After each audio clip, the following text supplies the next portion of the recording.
I have all my mice here. All right. I will call this meeting to order. It is 1:05 p.m. Let's see, first item on our agenda, which I should pull up. I believe we are doing the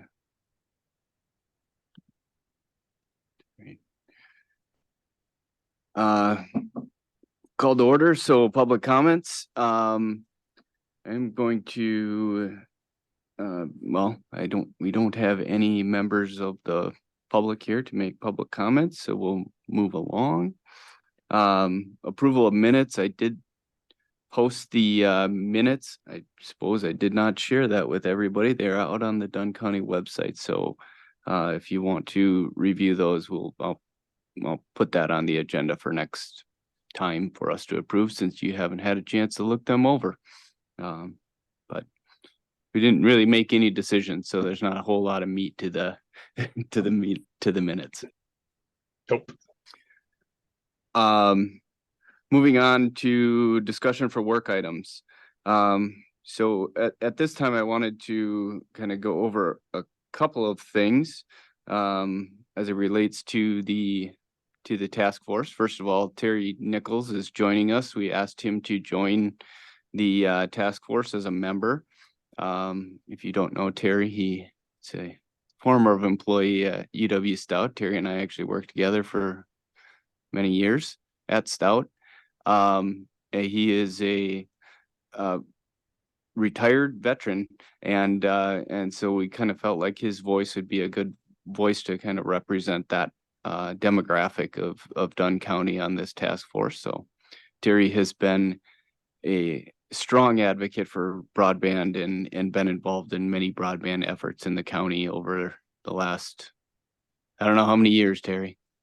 It seems like a decade or more. So, so we're happy to have Terry join us. And I know he watched our last meeting, and I think he's kind of up to date with what we've been up to. So thank you, Terry. Thank you. Next, if you didn't notice, we have an additional person on our on the meeting. Kara Cook is with the National NTIA. I'm going with the acronym, though I don't have to remember what it stands for. Kara and I met last week and just kind of talked over our task force and what we're doing, and she asked to watch our meeting, and I asked her if she would if she wanted to introduce herself and kind of explain what her role is as it relates to broadband in the state of Wisconsin. So with that, I'll kind of let Kara take the floor. Thanks, Dan. It's all right to be on camera here. Looks like everyone's not, right? So it's kind of the trend, I feel like, a lot of times on Zoom meetings anyway. Yeah, thanks. As Dan mentioned, he and I had an opportunity to meet last week, and really, so I'm with U.S. Department of Commerce, and more specifically National Telecommunications and Information Administration, or NTIA. NTIA, as you probably are aware, is charged by Congress based on from the infrastructure bill with implementing many pieces of the broadband funding. And so specifically, we're talking about the BEAD program, the Broadband Equity Access and Deployment Program, and then Digital Equity Program. There's also a tribal program and a middle mile program. But for my role here, really in Wisconsin, I am the federal program officer for Wisconsin. So I have the entire state. When NTIA was charged with implementing these programs, we determined that the best way to do that would be to have a, excuse me, a federal program officer that represents a state and that lives in that state. So I'm actually out in Hudson, so not too far from where you are right now. But my role really is, at this point in time, a lot of engagement with stakeholders across the state. I've been meeting with a lot of counties lately, especially given that the Public Service Commission created this structure with the BEAD planning grant program. So a lot of counties are really involved, which is a very useful way to get counties into the process, and then meeting with nonprofits and school districts and other associations across the state, really just to share information about the programs that NTIA is administering, the grant programs. I'm, happy to come to any future meetings for this task force or for the board, if that's valuable for the county moving forward. But really, my role at this point is really to be a resource for you. So I know Dan has my contact information, and when we met last week, I said, feel free to share it with anybody. And I do mean that. If you, as a task force members, have any questions that come up, and just feel free to reach out directly. The purpose is to not have this general email that you need to ask questions to from NTIA. The purpose is to say, hey, I'm going to call Kara up and ask her this question, or send me an email. Either way works. So really here for you. Want to see Wisconsin successful. I do a lot of work with the Public Service Commission. We meet on an ongoing basis, and really the other piece of my role outside of engagement is really that grants management piece and compliance. So I'll be, over the next few years, working with the PSC and all of its subgrantees as they identify those quite a bit, as we strive to connect everybody with Internet for All. So happy to take questions at any time. But again, thanks for the opportunity to just introduce myself here. And I look forward to working with everybody on this task force over the next few years, because as you probably are aware, the BEAD program was going to take some time to do its infrastructure. That's what happens. But we're excited to really achieve that goal together and connect everybody in the county and across Wisconsin. Thank you, Kara. Does anybody have any questions for Kara? None for me, but just glad to have you in our corner. Yeah. Literally in our corner of the state. So yes, literally the west side of the state. We have stuff too, right? Yeah. Yes. Dan, I have a question. Yep. Go ahead, Terry. It's for Kara too. Kara mentioned school districts. How deep do you get into the school districts as far as you search for data? Or because with COVID, I know the Colfax school system, they never closed, but we did find out who didn't have decent broadband. And I don't know if the Menominee School District had this similar experience. I know a lot of them. Hi, Terry. I'm Katie Krieger with the Menominee Area School District. The state collects broadband information annually from every school district about what their connection is. So they have, I want to say, like 4 questions, like, are you connected? Is it a high enough stream that you can, a high enough quality stream that you can do video? They try to give metrics that are pretty user friendly to understand in their survey. So those are collected from every district in the state. So that's typically what we use. Menominee did also do some separate district surveys to see who needed, hotspots, different things like that during COVID, but we did remain open. I was also the virtual coordinator at that time. So we did have a lot of students move to online as an option, but we never actually closed. Okay, so did you, I should say probably, does DPI have, did you report your data to DPI? It's collected automatically through our student information systems across the state. Oh, okay. So would there be any data there? Correct. That would be transferred, say, to Kara, or? It's publicly available for anyone. Okay. Because I had heard through the grapevine that not all school districts participated. I don't know. Well, participation, it would be based on how many parents fill that out in the beginning of the year forms. So I can say that we participate, but we can't force parents, obviously, to answer the questions. So yeah, you have to take some of the data with a grain of salt. And that's why we did some of our separate collection during COVID, because that got us so far as like some of the connectivity grants and stuff that were specific to schools for COVID funding. But we did collect some of our own data too, just to Well, increase thank you. participation. Yep. And Terry, I can just say, I have had conversations with folks at DPI. But from an NTIA perspective, when we're looking at implementing the, excuse me, the BEAD program or the digital equity program, one of the key pieces of that is really that stakeholder engagement and information from all those different entities and folks across the state. And we see education and the schools as a key part of that. And so I know that in talking to the Public Service Commission, they'll be creating plans that they will be submitting to us that are required in order to receive the funding to implement Internet for All. And we know that the education area is something that they will be reaching out and talking with stakeholders as well, and just getting that and getting that feedback. And I know that the PSC is working with DPI as well, because that, reaching our kids, and we know from COVID, that was as you already mentioned, that was a huge impact on learning and education. And so we want to make sure that that's one of the kind of the things that inspired a lot of this conversation really too about Internet for All on these grant programs in the first place. So we consider feedback from the education and from the school K-12 and higher to be very important to this process. Thank you. Yep. All right. I am going to move along to my PowerPoint. I apologize if you're a fan of really fancy PowerPoints. I'm going with the white background with black text style. So I need to give you some PowerPoint tips, I guess, next. I know how to make them fancy. It's just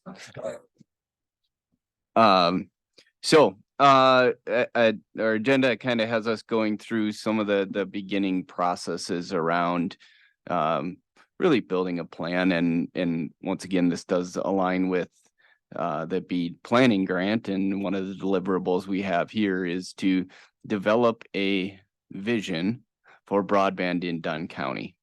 So I talked the whole time last time. I'm hoping I don't have to this time. So I put a few prompts up there as we kind of think about a vision statement for broadband in Dunn County. What is it that we're looking for? I put a few items out there.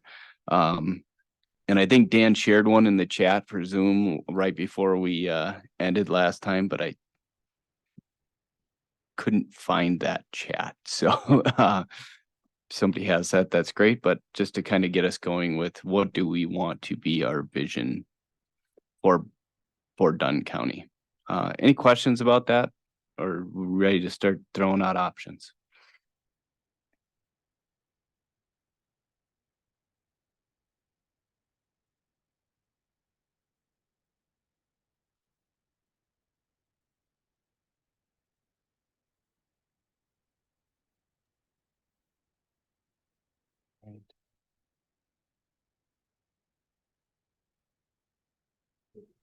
I'll throw out one option.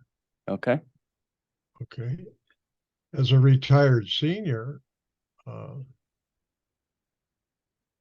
and if you live in the rural area, there's so many services that can't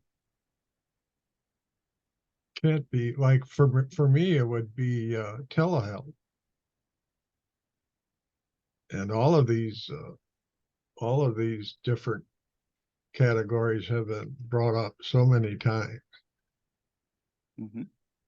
So if you want to relate it to the residents of Dunn County, I would say that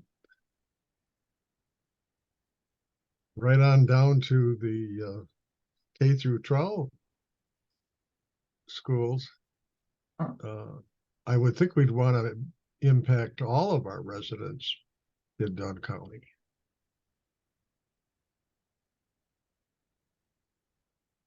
And yeah, I think you're almost demographics. You almost don't limit it. There are no.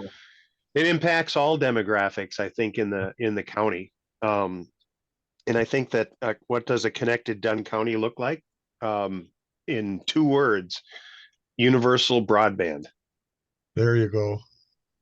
Broadband for all. Mm-hmm. I mean, that's kind of the state's theme is the broadband for all, but there's no reason why it doesn't fit for Dunn County as well. And it could be both of that, universal broadband dash broadband for all.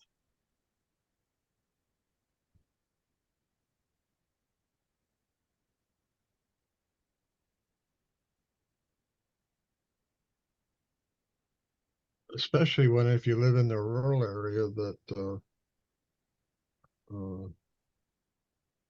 depending on what generation you are, the same thing like you just said, Jim, there shouldn't be any exceptions. No,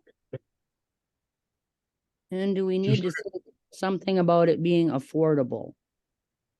There you go. yeah, because if you have unlimited money, you can get broadband anywhere in the county if you had millions of dollars. But it's the affordability is a key issue, and I think, Dan, that's something that we brought up in the first meeting was the you have the access and the accessibility of broadband, and then you also have the affordability part, because you can have that access there, but if you if it's not affordable and you don't give somebody a reason to get connected, then they're not going to get connected. And I know my husband has had this experience. He works for 24/7 telecom in trying to get people signed up for the grant areas. It's $150 charge now just to get it. You don't have to have it connected to your house, but just to get the fiber plowed to your house. And so people might hem and haw about doing that. And when he tells them, but if you wait and don't do it now and you decide later you want it, then it's going to be many thousands of dollars. So yeah, if you have all the money in the world, you can get that hooked up, but Yeah, that's a key thing, like right now, where if the funding were available for it, it would be great for those who can't afford that $150 hookup. Okay, here's another opportunity. There's a grant or something that you can apply through through the county that would take care of that hookup fee. yes. And some charge it and some don't. I mean, it depends on the ISP or however they're set Sure. up to do that. But for those that are, and if somebody thinks they can't, then they're certainly not going to be able to afford it once they're all hooked up along their past, but they don't have fiber to their house. Leanne, yesterday was the governor's task force on broadband, and they spent quite a long time on affordability.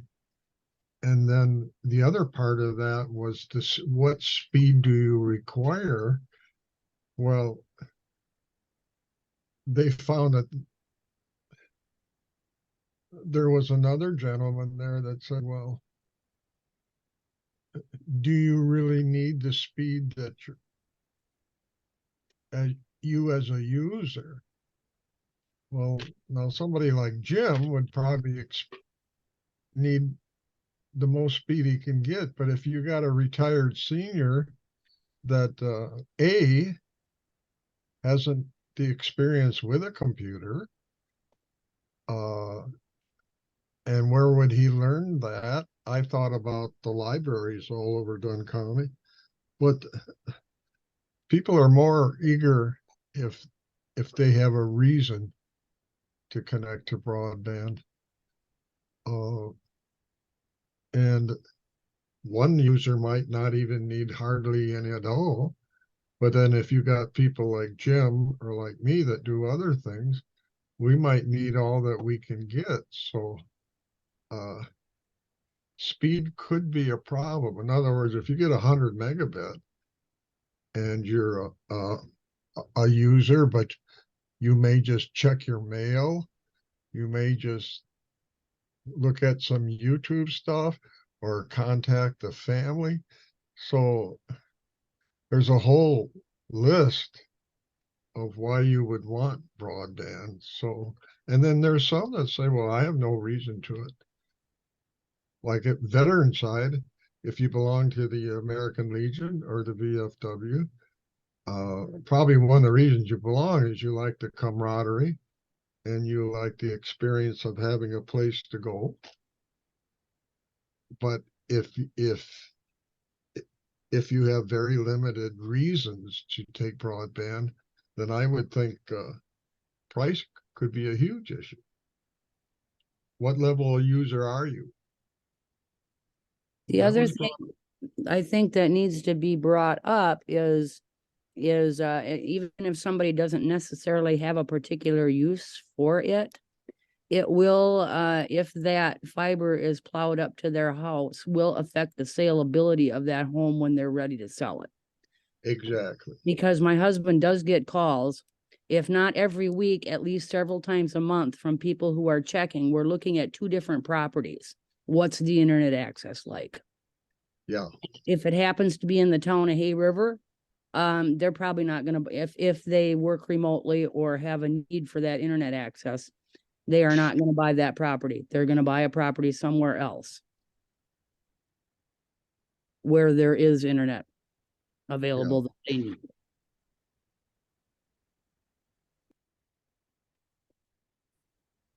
All Yeah, right. I would think the K through 12 system is, if you have kids, is pretty much a high priority.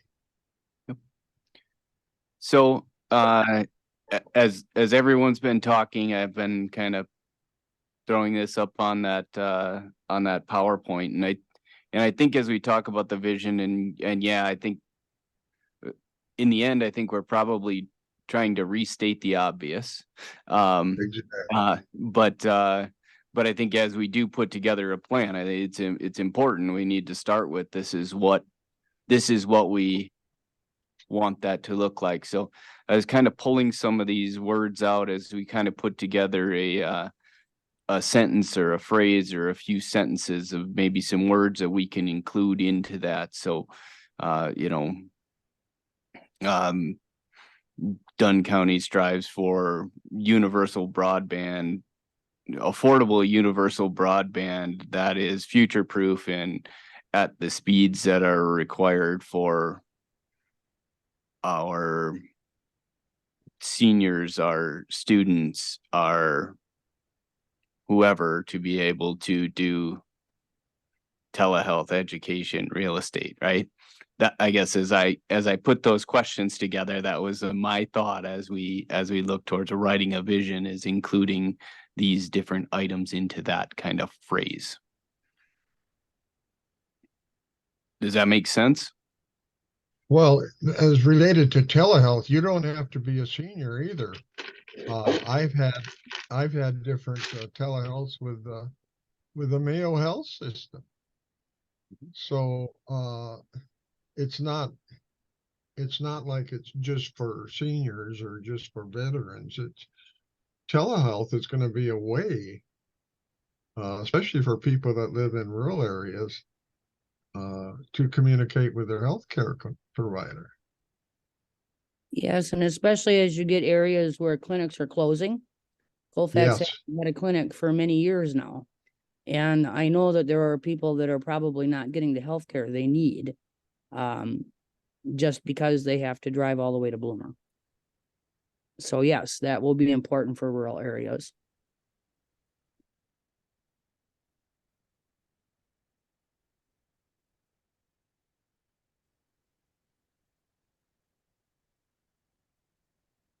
I think you made a good point, Dan, about restating the obvious. In the early beginnings, I said those who live in the rural areas were second-class citizens if they weren't living in an area of population.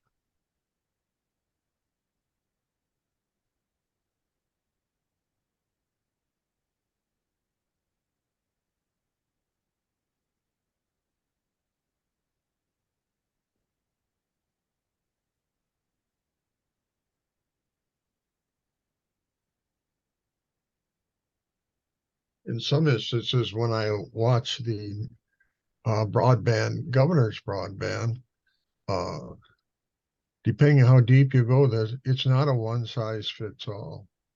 Because if some of these ISPs, they charge by bandwidth. So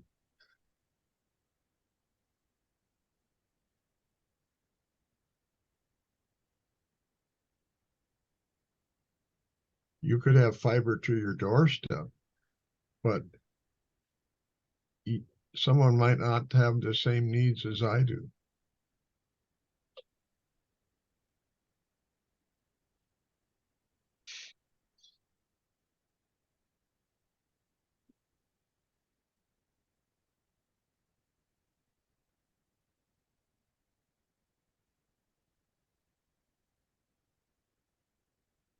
The keyboard is really bad on this. I mean, would we also want to say something about, I don't know how you'd put that, career professionals? Because there are, you know, people that have, once they have that fiber optic available, okay, now they can work 100% remotely, as opposed to having to drive to the Twin Cities every day or certain number of Great days. point. In the township of Colfax years ago, there was an engineer that designed the steel for the new stadium in cities. But she couldn't download her drawings. She had to travel to the cities so often. Just because of the the the engineering drawings were so, the files were huge. And if they downloaded it all, it took a very long time, I would imagine. Yes. You know, we had that problem. If I would try to send pictures from home for the newspaper, that just forget it, because when we had CenturyLink, it might take 15 minutes to send one picture if it would send it all without timing out first. Yeah. Oh, yeah. But you could be an engineer, you could be somebody like Jim, you could be the geographic area you live wouldn't be a factor anymore. Correct. And I think you're also finding more that people, especially the younger people, are choosing where they want to live, and then the job comes second. Yes. So that opens up that opportunity in these rural areas if people want to live there, but they can't because of whatever job opportunities. One of the biggest majors at Stout was graphic communications. And a lot of companies actually hired and had a graphics communications person in their company. Well, things have changed, and now you could easily grab a consultant, an outside consultant, and you wouldn't have to have a full-time employee. And that consultant could live anywhere. Correct. And they do. Yes, they do.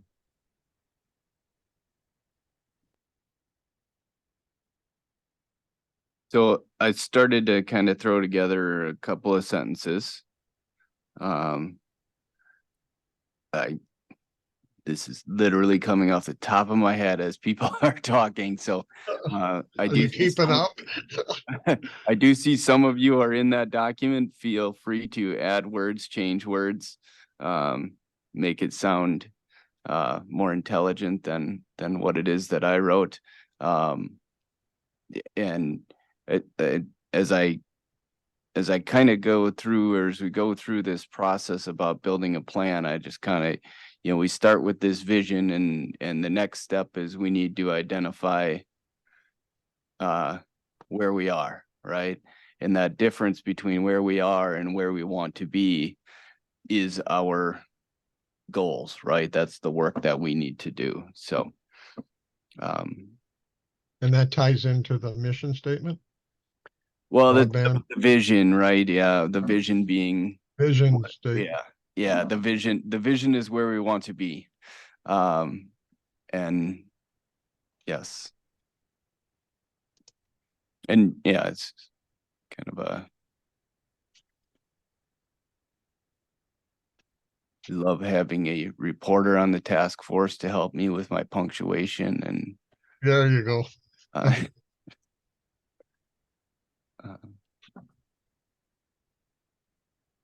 uh, is there areas in there as I go through listing all of those things, whenever you start listing something, you run the risk of not including something.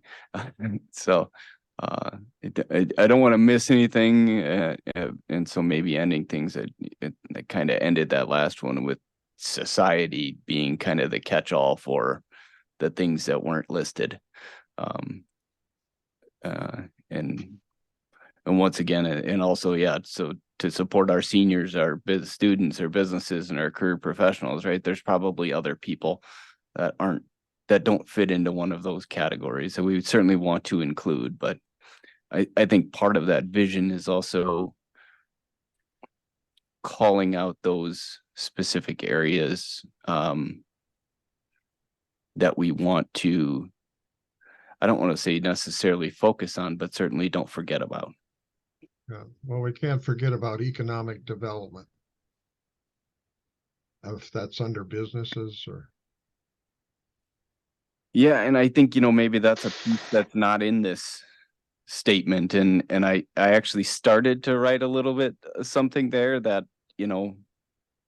that's the result, right? In doing this, we are going to grow businesses, and Grow business, educate our youth. You could have what the results of this are. yeah, The results of having that access to affordable broadband. yeah. One person Addison's from the being very quiet. Yeah, yeah. I was just thinking, I was like, should I chime in or not? I guess like with the economic development, I was just thinking that's part falls under more like the goals. If that makes sense. I'm thinking of this whole process too, and extension uses a visioning model called now I forgot. Logic model. So it it looks at it breaks it into 3 sections, and there's a long term, short term, middle. There's action items. And then you kind of like go in a way backwards. But it's kind of similar, and I was just thinking like maybe we can take that model and kind of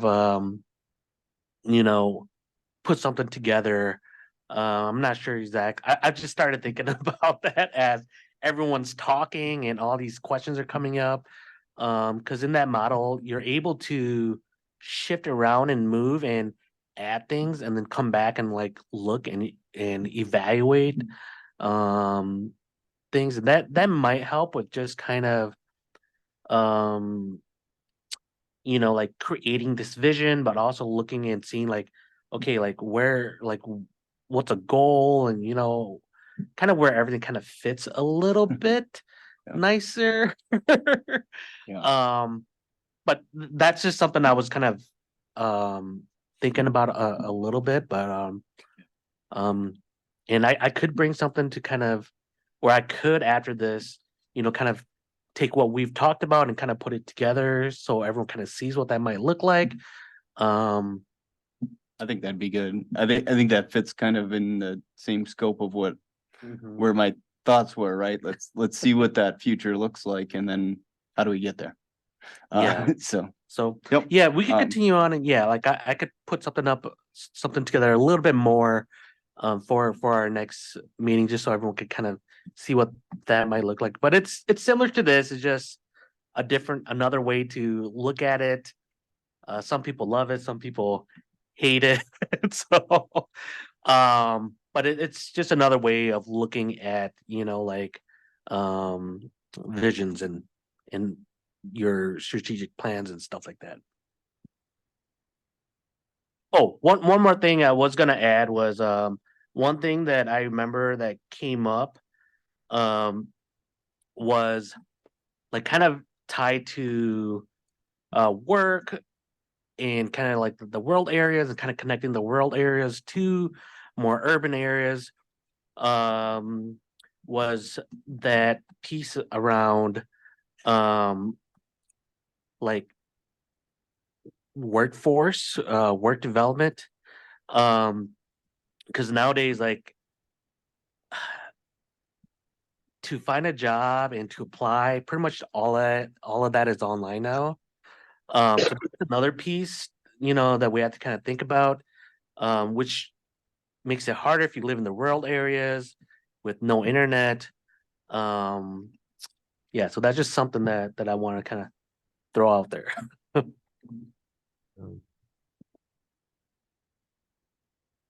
From that broadband governor's task force meeting yesterday, one gentleman brought up a very important point. He said, well, if you want to get down to basics, what's the first thing you need is a physical connection.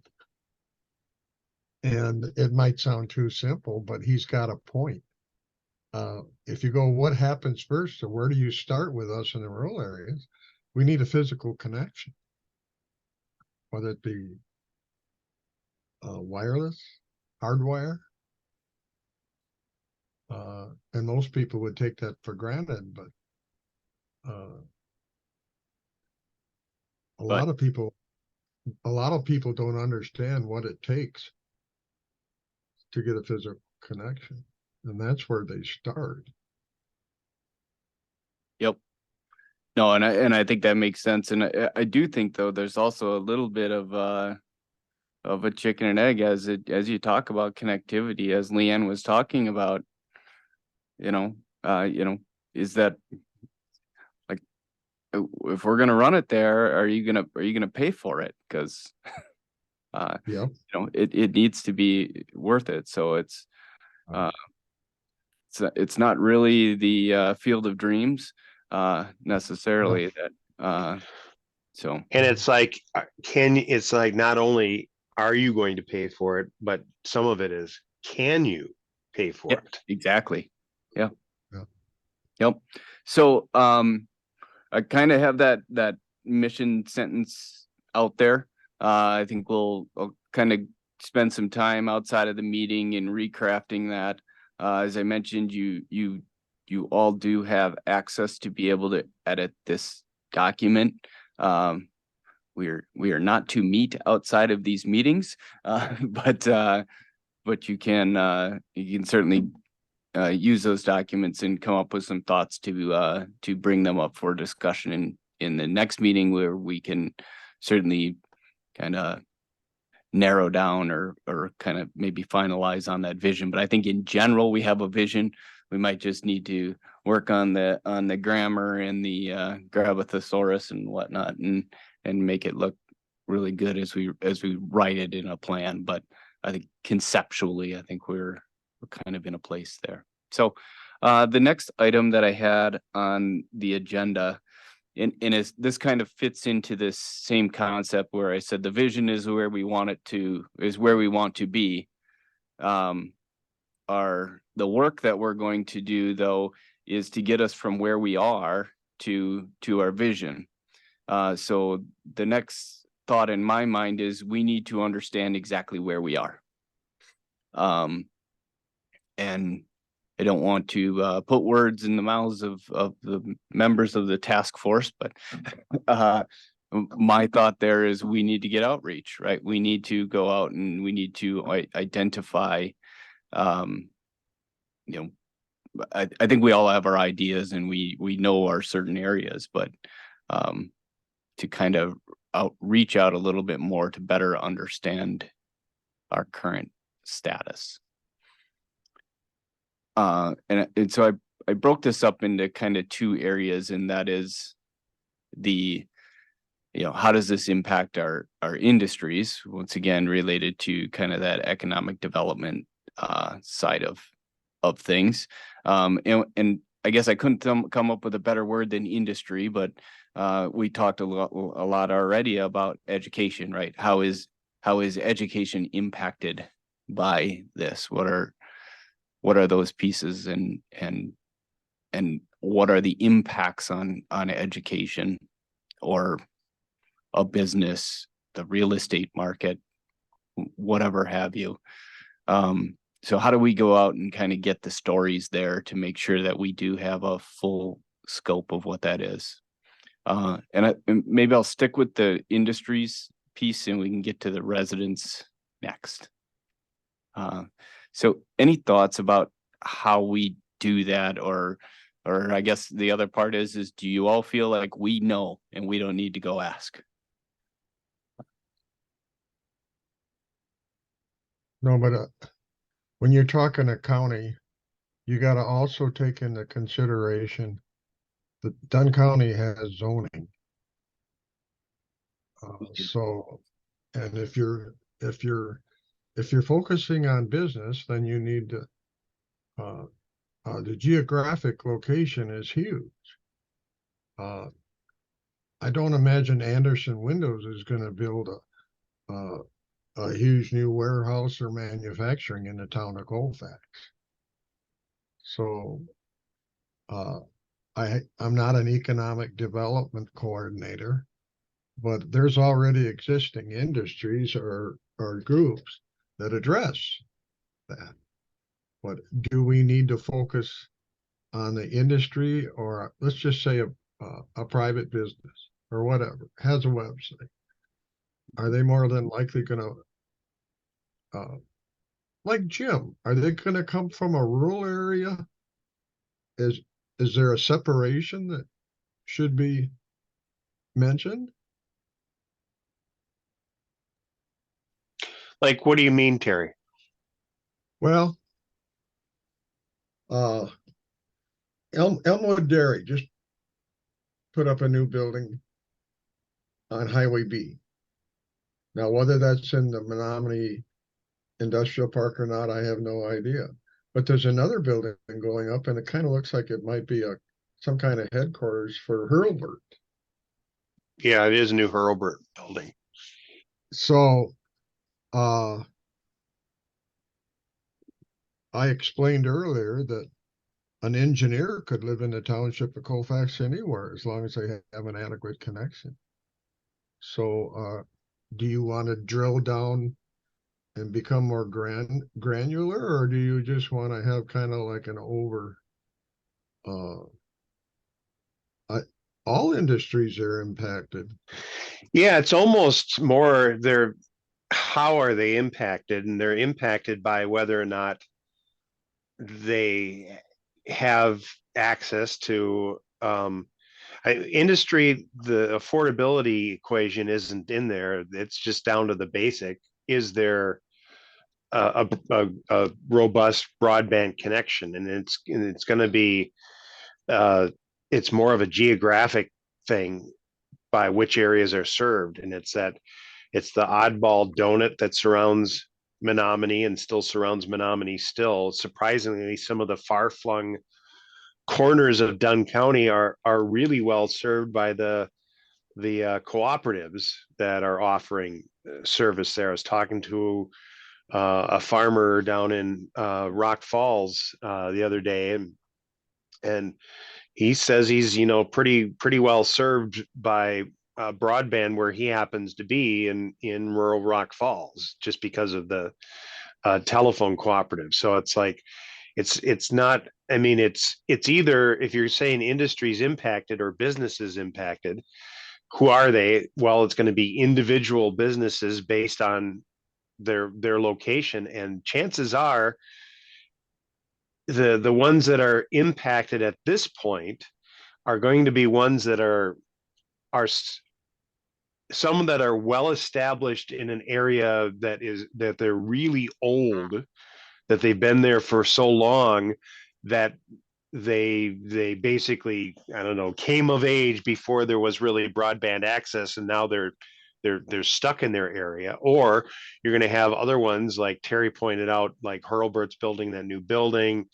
I think there's a new spec building going in the industrial park as well, and they're choosing to locate in those areas because they're served by broadband in addition to, you know, railroad access and other economic factors. I mean, there are probably businesses there that are choosing not to locate in certain areas in the county that they could, or someone who's an entrepreneur who's coming up with something and realizing they can't expand a business in, say, Boyceville or somewhere else, Downing, because there's not the internet access that they need to really run a viable business. So I'm not sure if the industries impacted are it's, you, like Terry mentioned, you got to drill down into that a little bit. Like, some of them are going to be well established older businesses that happen to just be in a location that just never wound up being served, and then the other ones are going to be ones that are expanding or making choices to go certain areas based on where they know that they can be served by broadband and other considerations. So this is just brainstorming, right? So Yeah, right. we're just listing everyone that we could think of, correct? Yeah, there's a little bit of that, but I think the other part was, as I titled the slide, outreach, right? Is, I think, to Jim's point, there are businesses out there that are affected that, yeah, it depends. It could be this one, it could be that one. Well, who are they? And how do we figure out who that business owner that is struggling with I'm going to have to go buy a new building and move my business across the county because I don't have broadband here, right? So how do we identify that? And then once again, other industries, like, and that kind of put in there, hearing their stories, right? I think we know the story of education and the impacts that, because we saw that in COVID, but what are the other industries that are impacted by broadband? Leanne brought up the real estate market, right? It is an industry that's impacted that, you know, our houses may not be selling for as much money because we don't have broadband, right? That's kind of some of the things, like, a lot of we understand it could happen and we are assuming this, but can we go talk to somebody and have them say, yes, this is a real thing? Okay. Yes, Well, testimonials. In that respect, Dan, then you got to take something for a given. And the workforce shortage affects everything. And you got to keep that in mind as a given, because the industries and businesses in the state can't even get the people they need right now. So that should be taken as a given. Mm-hmm. And what would make a business move if they didn't know that the availability of employees? Yeah. Like you say, there's certainly factors, and once again, kind of, you know, look at this as we write, kind of the goal here, right, is to write this plan for Dunn County. And as I see that, right, this is all kind of part of the wash that exists inside of a report, but or in a plan of, these are the things that are problems right now, right? This, you know, we have businesses in portions of the county that are unable to connect and are having to relocate, or, you know, students that are negatively impacted, unable to do virtual days. So we have school the day after Easter in order to make up for a snow day. I'm not judging that. That was fine. That's a thing, right? But I mean, so these are problems that can be solved by broadband. So I guess part of that is I want to hear the story and I want to hear it from the businesses. Okay. So how do we get in touch with them? Yeah, I want to tell you a great contact would be Steve John of Momentum West. JAHN. Okay. That's it. That's his job as a leader for business and industry. And I bet you he can give you uh, different thoughts and different experiences that he has. He's also on the West Central Regional Broadband Alliance with Chris Strait, and his main forte is getting business into our area, and he he would be a good place to start as far as what businesses need, what businesses are experiencing right now. I mean, that's his job. So that's a suggestion from me. And once I think I started a little bit of this with, I didn't like the word industry. Because it means maybe not exactly what I meant. But healthcare is a thing, right? So what is the impact on a Mayo and a Marshfield and things like that when their customers don't have access?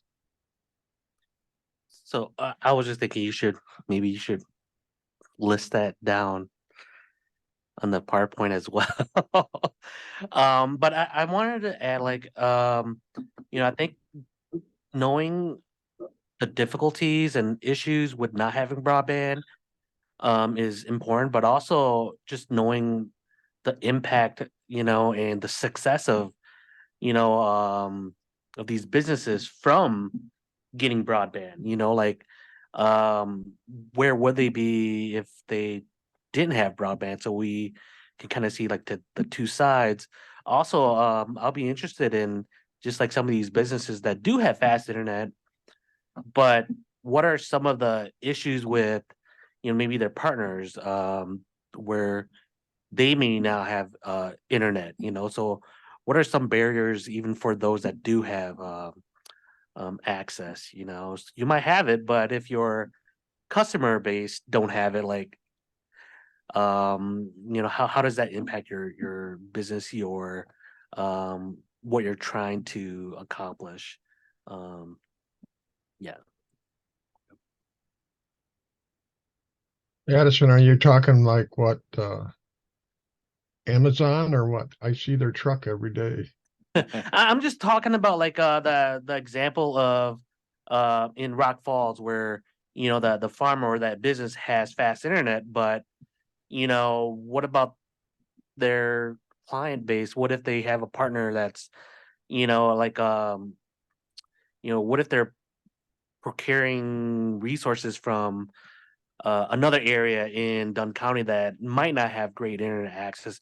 How do they communicate? What is the barriers there? So I'm thinking of still more local and how internet is benefiting them, but also like how maybe internet may benefit like some of their partners.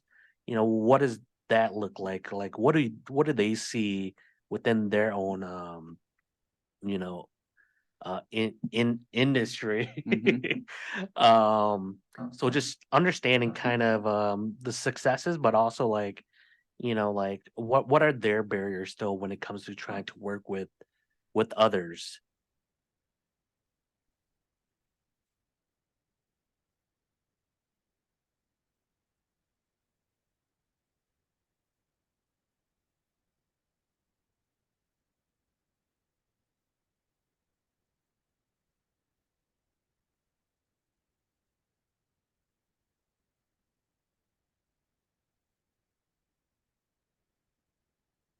So we'll probably revisit that once again, so Steve is obviously a good contact, and Dan is our economic development representative. So I think a lot of these questions may fall into him, but once again, as I said, industry, right? Education being an industry, healthcare being an industry. And I think to Addison's point, right, is how does it affect how they do business knowing that there are haves and have-nots in the broadband amongst their customer base. Right? Yes. How much better could they serve people if their customers did have broadband? That's some of the stories, and Addison said it before, if you didn't hear it, testimonials, right? And that's kind of putting it out here as we put together a plan. There's a reason why we really want to do this, and why is important as we invest lots of money into these projects. So, all right. The next item. So I hope everyone caught it. I did schedule an hour and a half. So we got about a half hour, and we probably certainly spend a half hour on this next item, and that is residents impact. And I think in the end, this is going to become a lot of the work that we end up doing. And Terry and I were emailing earlier today, I think, on related information is how do we find who in Dunn County doesn't have access to broadband? Right?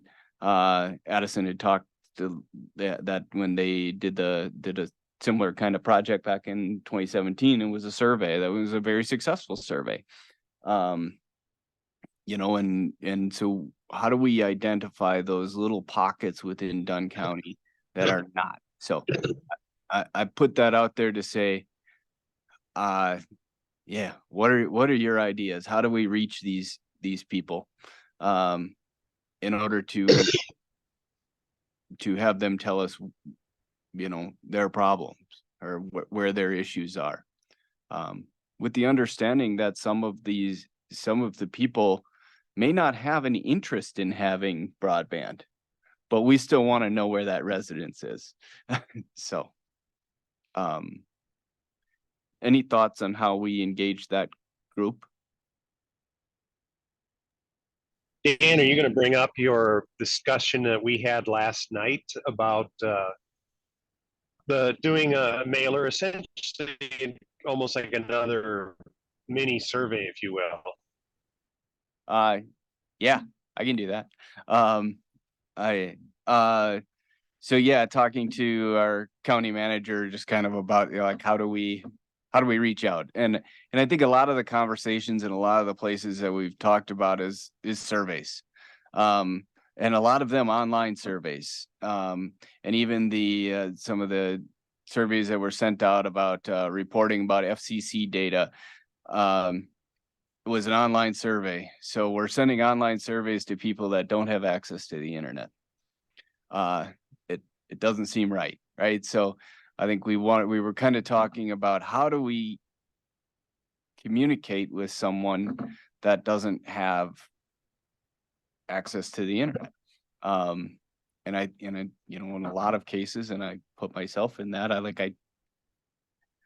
lived in this world. I've been connected since for a long time. I don't think twice about it. So, the idea that she had kind of thought about and was successful in other areas was a prepaid postcard. So we mail out in an envelope a prepaid postcard, and on the back of that postcard has a simple 2 or 3 question survey. Do you have internet? Who is your provider? And then we kind of put something in there like, if you wanted to provide an address other than the one we mailed this to, please let us know. Something that somebody can very easily fill out and would be willing to spend the time. You know, sending them. I don't know how long your survey was, Addison. Our survey was not that long. I think it was a little bit more than some of the ones you said, but it was still pretty short. But at that time, it was like one of the most thorough surveys. Still, we probably, you know, like I want to say we had at least a dozen questions still. So it wasn't like super long, but it wasn't like really short either. Yeah.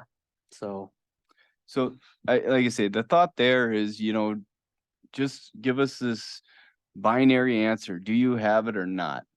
And if you don't, then, you know, we have a red dot on a map that we can start getting closer and closer, and it helps us identify where to go. So that was kind of that idea, and of getting it out to people that, and as I was talking to Jim yesterday, you know, I probably check my mailbox maybe once a week, because I pay all my bills online. I do that. So I know anything that shows up into my mailbox is likely trying to get me to vote for somebody. And so that's my life, cause I have that connectivity. But I think, you know, as you look at people that don't have connectivity, the, mail is still a primary form of communication. especially for seniors. So I was thinking too, like, how do we reach them? Maybe we could just have like a QR code or something like that and have it on a flyer at the libraries. I know back when I was doing the survey that a lot of libraries did say that people that go to the libraries a lot, and a lot of them were seniors, they didn't have access to the internet. So a lot of people that went there, you know, they were specifically there for computers and using the internet. So that might be another option too, not just at libraries, you know, just kind of postings throughout the county where people could you know, like provide the exact same answers, you know, as a supplement to the postcard, where that would actually cost nothing. But not everyone is gonna you know, scan the QR code and, you know, do the survey online. So I think having both of them will probably cover a lot more people. And we did do some surveys like that, and we did have a lot of people that signed up. So there is interest. So doing both, I think, would be probably. I like that. I like that idea a lot, actually. Yeah. And I assume, yeah, you talk about the QR code, but, you know, we can utilize the librarians or people in that say, you know, when this person comes up to check out a computer, just ask them. Yeah, and I will say So- to librarians, like I felt like when I was talking with a lot of them, they were really appreciative of what we were trying to do, because they see like a lot of these issues, you know, and they do want to help out a lot. So they were always really willing to kind of support and even chime in and give like tips and stuff like that on how, like, outreach and stuff like that. So yeah, I so think- librarians. Mhm. At one think point for- in the library in Colfax, they said their members, there was more members in the rural area than in the village itself. Yep. So, libraries is an excellent point. I think the school districts could be a resource there too. If you reach out to superintendents, we all have our own communication systems to mass email our families. So we've done that even to notify them about like discounted internet or applying for different, you know, grants that, because for a lot of our families, it's financial. But some also live kind of in that donut hole area. So we could easily email the digital version that would have the QR code. So I want to add again, one of the things that not just me, but like I think a lot of townsfolk were really surprised was when I was doing my round of just going to town hall meetings and presenting on broadband and kind of what we were doing, what our findings were, that some town halls actually had way more public members show up when we are there than when they just had like normal sessions. So that's another possibility to town halls where we have a actual space where we can talk, we can hear, and then that's a opportunity for the town hall council members to kind of hear just public input as well. So that's another opportunity. Is there, I think along those same lines is public celebrations, I'm gonna go with. Right? The fair obviously comes to mind, but Well, any, even farmers markets, we're almost to that season now.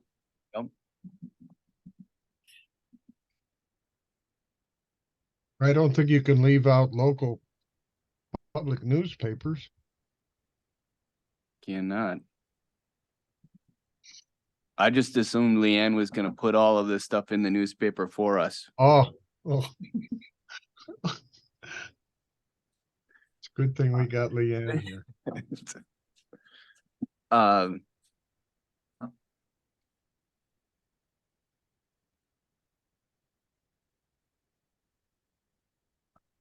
and that was another thing that I had just kind of mentioned to Jim, and I can reach out to some of the neighboring counties that are likely going through some of these similar exercises. Is, can we get on, can we put together a public service notice and get it on local TV, right? Once again, hitting these audiences that aren't necessarily receiving all of their news via Facebook, in the traditional media sources. That works too.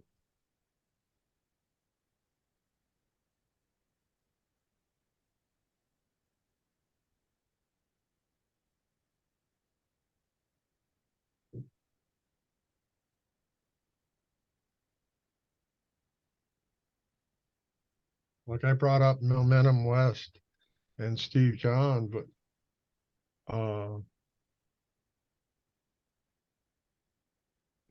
is there other resources besides him or organizations that would have some of your problems with businesses engaging in what the problems they're having at this point in time?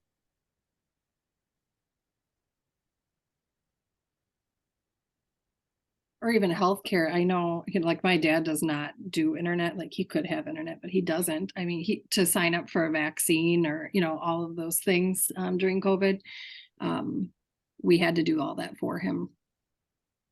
Yeah. And your dad's lucky that he's got you there, right? Right. Yep. So, I mean, you get kind of the gamut, but I think, even reaching out to healthcare and the impact of that would be. Yeah. I know Wood County involves their healthcare folks when they're working on BEAD grants. Yep. I kind of run a gamut because I have 3 generations under my roof. So I get to witness what the kids in school are facing, and my son and daughter-in-law telecommute already, and then me.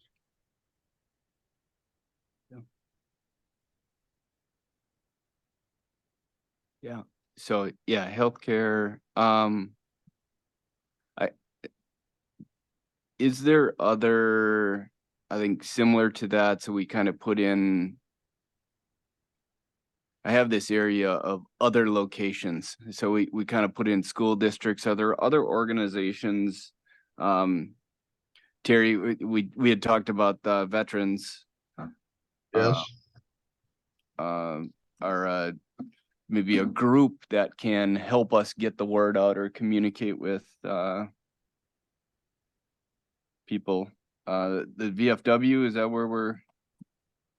That I haven't contacted them yet, but these veterans organizations, they do great things in their communities. and what I've been focusing on is what's their problems. There's a big difference between an urban and a rural area. And everything we've covered, a lot, probably the majority of them are problems that vets have living in the rural area. Yep. Telehealth, communications with their families. It, Yep. it seems to me like I'm having a hard time finding out what any group of Dunn County residents that don't share a lot of these needs. Yeah. Well, they certainly have the needs, but it's, as we look at this, it's how do we find them? Right. Yeah, So exactly. you have this need. I want to fix it for you. Where do you live? Yeah, exactly. So That's the tough part. right. Because, as we get into these future things of coming up with plans and, coming up with projects, and these tasks, these deliverables, we need to know where people need broadband so that we can help kind of direct where we want that to be. So other groups of impacted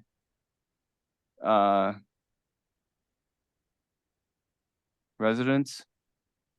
So I remember there was discussions with I believe it might have been 3M. I can't remember, but one of the big companies here, with them being very supportive and willing to put like out a survey to their workers. So some of that is kind of like the industry piece, but also it's just just trying to find out what their needs are.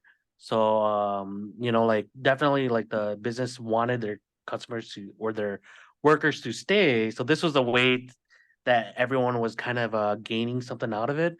So maybe that's an opportunity right there too, because if we can get some of these like 3M and these other big companies to buy in and support with what we're trying to do, maybe they can provide surveys too, and get that that part of our like the demographics.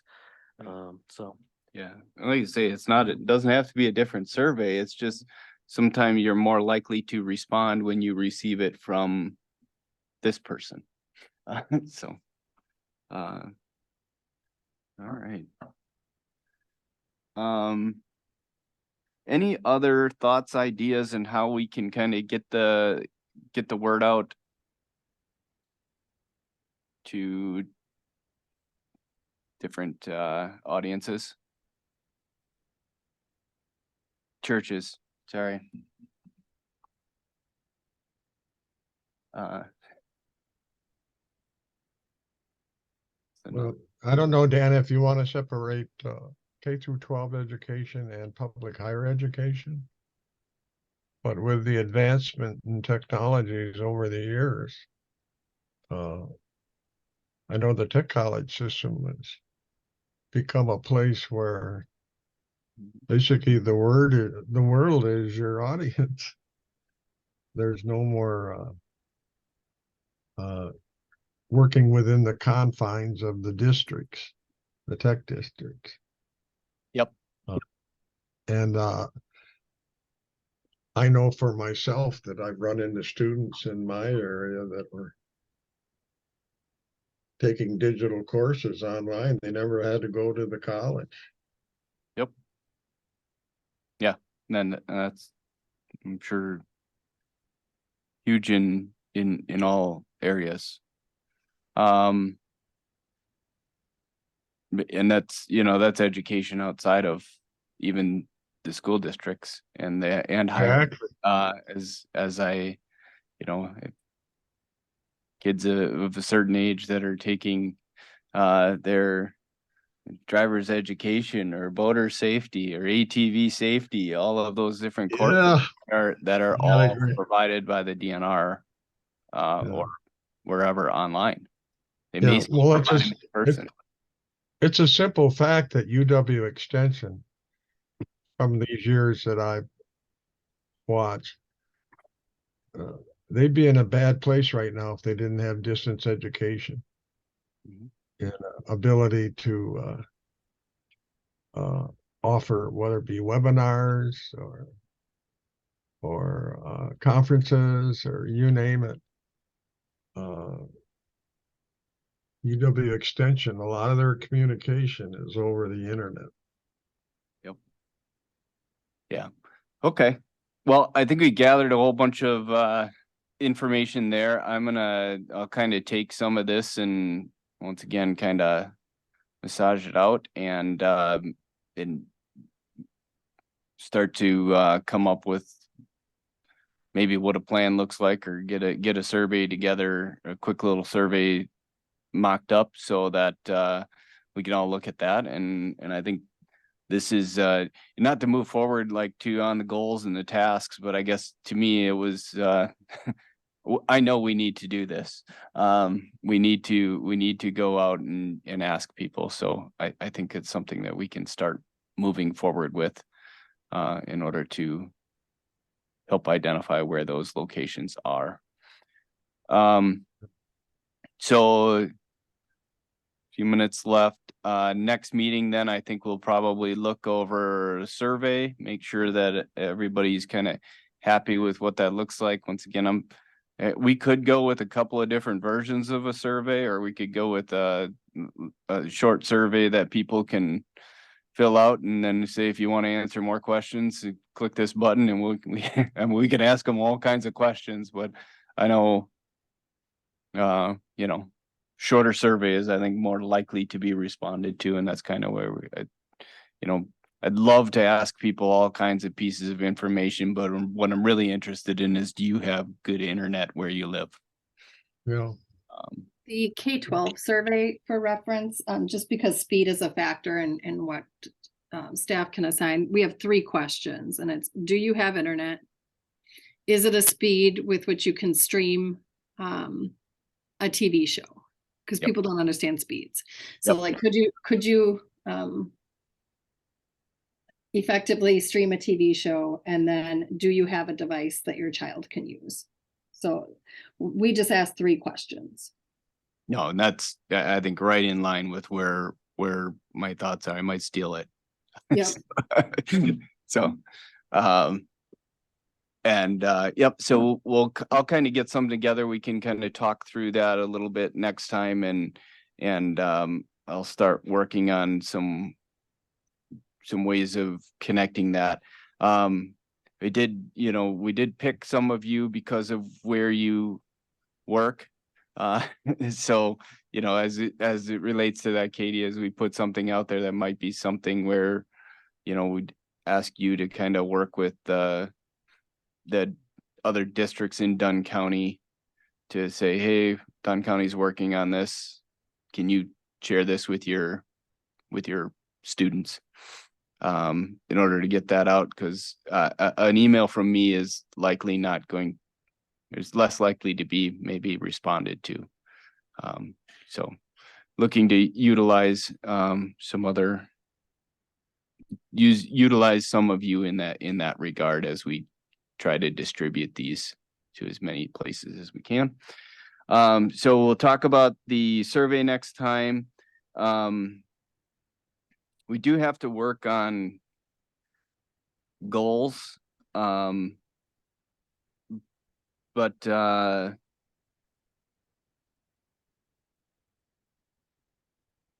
Are we done with the vision, Dan? well, sorry, yeah, in the next meeting we'll review I'm gonna kind of work with that text, so I think we'll rediscuss kind of what we have and see if we need to change a word here or there or add something, maybe finalize that vision in the next meeting, settle in on a survey. And I think maybe we can start on identifying some goals that we want to to meet in the next meeting. Okay, Does that work? that works. All right, so we will plan on meeting again then next week, which is at the 27th. Yes, it is. 27th, at 1 o'clock. Uh-huh. And yeah, if you have any thoughts after the fact, you can email me and I can gather them for our next meeting. We should not email all. So so Okay, but if you do have thoughts, you can send them to me and I'll gather them and make sure that they're available for the next meeting. So thank you all for attending. Does anybody have any, I guess, last minute things that you want to talk about or items that you want included in the next meeting?